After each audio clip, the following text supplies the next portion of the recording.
want them to learn the value of respect and hard work. You brought them to the right woman. Sa akin sila titira. Nagalit si Charleston kay Cindy dahil naghihinala silang binitray na naman niya si Wilson na naging batayan nila na nakayang ginawa noon ng binata noong bata pa siya. Sabay sinumbat niyang kaya naman talaga niyang gawin yung bagay na yun, pero pinaliwanag naman ng mama niya na noon yun na agad niyang sinumbat na yun din ang akala niya dahil sa tagal ng panahon na lumipas ng akala niya ay nakalimutan na ni Cindy pero hindi pa pala. Sinaad naman ni Cindy na andoon lang siya para sa kanya na magkakampi sila pero hindi yun pinaniwalaan ni Charleston. Giniit pa niya kung hindi nila magawang pagkatiwalaan siya ay wag na lang nilang pakialaman ang buhay niya na hayaan na siyang mabuhay sa pamamaraang gusto at alam niya sabay sinabi niya sa mama niya na iwan na siya.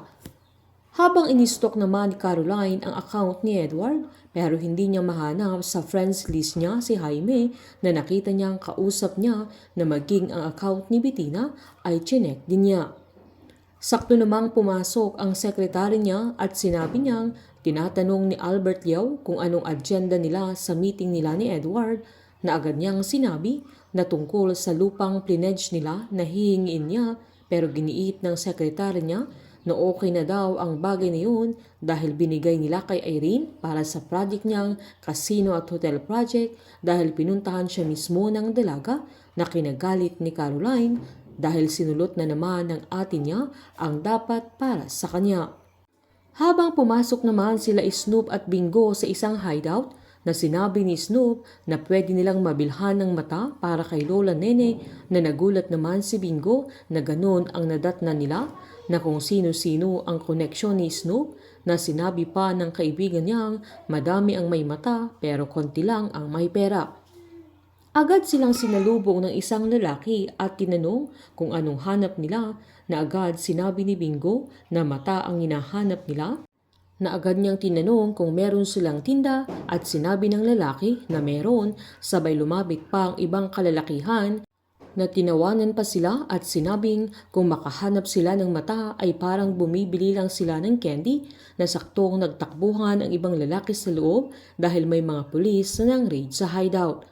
Agad-agad namang tumakbo sila Bingo at Snoop para makalabas sila doon at nakatakas naman ang dalawa.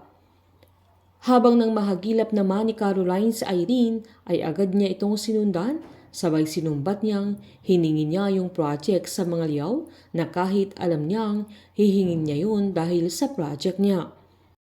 Proud pang sinabi ni Irene na alam niyang mas maganda ang project niyang casino at hotel kumpara sa pabahay para sa mga batang inabandona na alam niyang may atraso ang mga liyaw kay Caroline kaya sigurado siyang ibibigay nila yun na mas kinainis ni Caroline dahil ginamit yun ni Irene na bala para pagbigyan ang hiling niya. Agad sinabi ni Irene na yung lupang binigay nila ay yun ang pambawi nila sa atraso nila kay Caroline na agad pang sinabi ni Caroline na very proud pa sa Irene sa ginawa niya. Nang umiti pa ang atin niya sabay sinabi niyang approve na yung project proposal niya na hindi naman nagtaka si Caroline dahil si Cindy ang head ng finance department na kinainis na Irene sabay sinabi niyang sigurado siyang kikita ng bilyon ang project niya at dahil napikon siya ay sinumbat niyang kabit lang ang mama ni Caroline na pinahiya niya sa mga empleyado nila pero hindi pinatulan ng dalaga na pinagsabihan niya ng pathetic sabay tumalikod niya ito pero hinabol siya ni Irene sabay sinabunutan niya at hindi din nagpatalo si Caroline kaya pinatulan niya hanggang matumba sila at nagsabunutan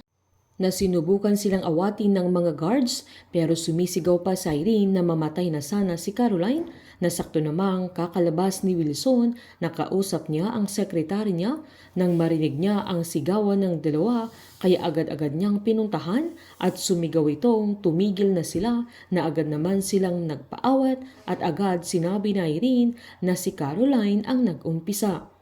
Hindi papalampasin ni Wilson ang ginawa nilang dalawa kaya tuturuan niya sila ng leksyon sa hindi nila inaasahang pamamaraan niya